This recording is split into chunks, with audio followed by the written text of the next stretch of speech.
Kuna impact lakini pia kuna hasara zake, yani kuna faida na hasara. Kumeondoka wachezaji wengi sana kwenye kikosi cha Simba wakiwa na mwalimu mpya ambaye ni Fadlu Davis msimu uliopita. Mchango wao tuliweza kuona, lakini kumefanyika mabadiliko makubwa sana na hadi hivi sasa bado hajaanza kuleta faida kubwa sana kwenye kikosi cha Simba. Mimi naamini kwenye ubora wa Simba alipaswa kuwa anaongoza kwenye hili kundi. Sten Malieni alikuwa anapigwa nje ndani kwa namna ambavyo anacheza, lakini kutokana anakosa huo utimamu wa kutekeleza majukumu ya mwalimu kwa 100%. Changamoto imekuwa ni kubwa sana Simba kuweza kuwa na consistency kuanzia dakika ya kwanza dakika ya mwisho. Tazama kwenye mechi nyingi sana ambazo Simba amefungwa kipindi cha pili. Kwa hiyo kunaonekana kwamba bado kuna changamoto. Simba ikirudi kipindi cha pili inakuwa inabadilika tofauti na ile ambayo inaanza mechi. Fitness wanakosa wachezaji? Ni sahihi. Wachezaji bado wanakosa fitness. Tazama idadi kubwa wachezaji wa Simba bado wanahitaji zaidi muda wa kuzoeana na wenzake, lakini pia uwezo wa kutekeleza majukumu ya mwalimu kwa 100% bado yapo kwenye yako chini sana. Imekuwa ikikumbwa na injury kubwa sana. Tazama kwenye eneo la center back leo, Lucien Dero pamoja na Ismail Tule wamelazimishwa kucheza. Naweza nikasema kuumia kwa Wilson Nangu kumegharimu sana Simba kwa sababu wanalazimishwa kucheza wakiwa na center back ambaye ana sifa hizo. Unajua kwenye mpira kuna nafasi ya mchezaji na utekelezaji wa majukumu. Lucien Dero sio mchezaji ambaye ni bora sana kwenye kutumia mguu wake wa kushoto kama ilivyo pia kwa Ismail Tule. Na ndio maana kocha katika maamuzi yake ama kwenye mazoezi ameona kidogo Lucien Dero anaweza akafanya hayo maamuzi ambayo ama kila ambacho anakihitaji ama alichokuwa anakipata kwa Nangu. Na ndio maana amemwamini, lakini unaona kipindi cha kwanza Lucien alikuwa anafanya makosa akaenda kusawazishwa. Kwa hiyo wanaelekea kwenye mchezo mgumu. Watacheza mechi yao moja ya ligi kuu dhidi ya Tanzania Prison nafikiri. Baada hapo anakwenda kukutana na Young Africans.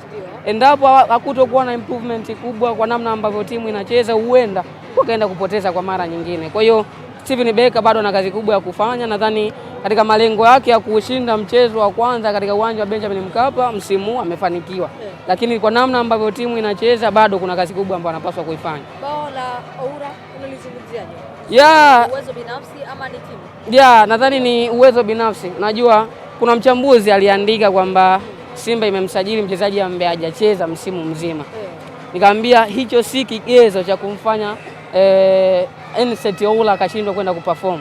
Nikatoa mfano kwa mchezaji kama Mudathir Yahya, alikaa muda mrefu sana hajacheza kabla ya kwenda Young Africans, lakini alienda akaperform. Kwa hiyo hata kwa Enseti Oula imekuwa ni rahisi kuweza kuperform kwa sababu anajua wajibu wake. Nadhani Simba amepata mchezaji mzuri zaidi, anahitaji tu muda na kuanza kuzoea mazingira. Lakini kitazama pia hata namna ambavyo Luemba anacheza, ni bonge moja la mchezaji, pasa mzuri, lakini si mchezaji ambaye ana pressure akiwa na mpira. Uwezo wake wa kuweza kutumia maarifa kwenye nyakati ambazo anamhitaji yako kwa 100% kubwa sana. Kwa hiyo nadhani tuendelee kumpa muda Steven Becker kwa sababu amekuja kuikuta timu ikiwa kwenye setup nyingine na amelazimika kuibadilisha tena kwa 100% kubwa. Yusuf, leo tumeshuhudia mchezo wa Simba dhidi ya Stade Malien na Simba Sport Club kupata ushindi wa kwanza kwenye michuano ya CAF Champions League na alama 5 sasa. Tuje tuangazie performance ya mchezaji Oura. Umesema ni mchezaji mzuri. Kuna baadhi ya wachambuzi pia walikuwa wanasema hivyo hivyo. Simba Sport Club wamesajili wachezaji ambao hajacheza muda mrefu na amekuwa na majeraha na watu wakaenda mbali zaidi. Kuna mchambuzi mmoja hivi wa soka kituo kimoja hivi cha matangazo alikuwa anasema kuwa Oura na kile ambacho anakifanya pengine Oura anajibu kwa vitendo sasa daraja lake.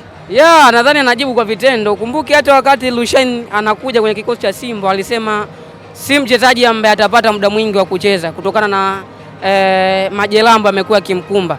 Lakini hadi hivi sasa ukimtazama namna ambavyo anacheza ana kasoro yote. Katika mabeki watatu wa ligi kuu Tanzania bara uwezi ukamkosa Lucien Dero. Kwa hiyo nadhani kuna nyakati wachambuzi wapaswa kuzungumzwa kwa kumaliza. Yaani wanajimaliza sana and then kinachokuwa kinatokea baadaye inakuwa ni kama wanajiumbua wao wenyewe. Kitazama namna ambavyo Oula anacheza, akuonyeshi kama ni mchezaji ambaye amekaa nje kwa muda mrefu hajacheza.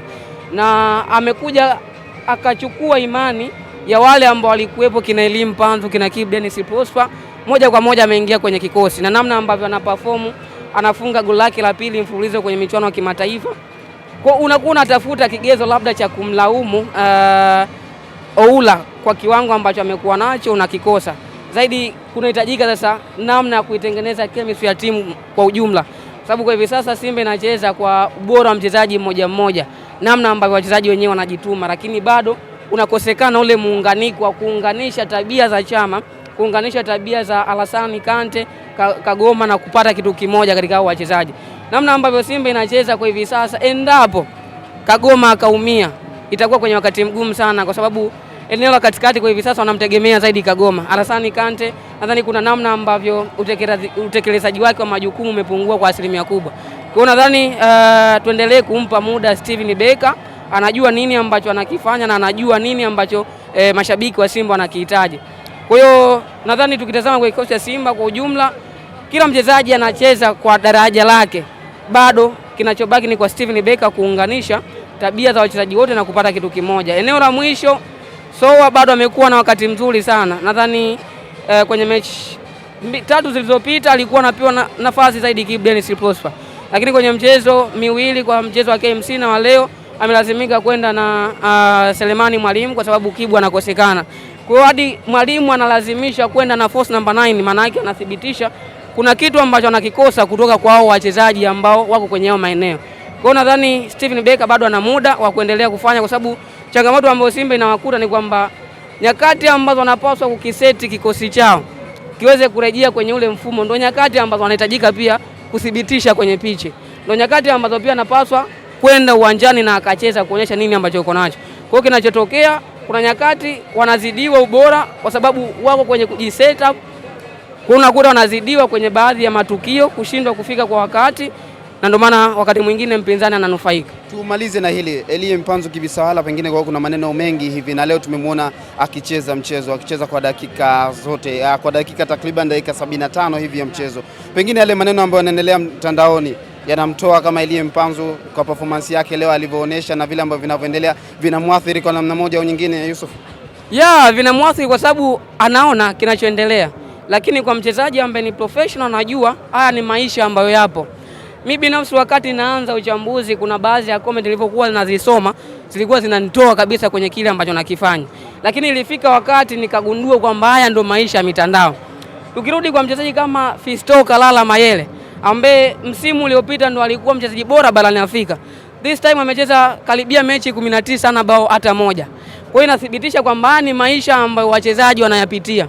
Kuna nyakati mchezaji kiwango kitashuka na atashindwa kudeliver kile ambacho watu wanakitarajia kutoka kwao. Kinachobaki ni namna ambavyo wachambuzi wanateua kile ambacho wao wanaona ni sahihi kwa kutafuta engagement mitandaoni, kwa kulewa zile sifa za namna ambavyo wanaweza akawa na watumia watu kuweza kunufaika wao.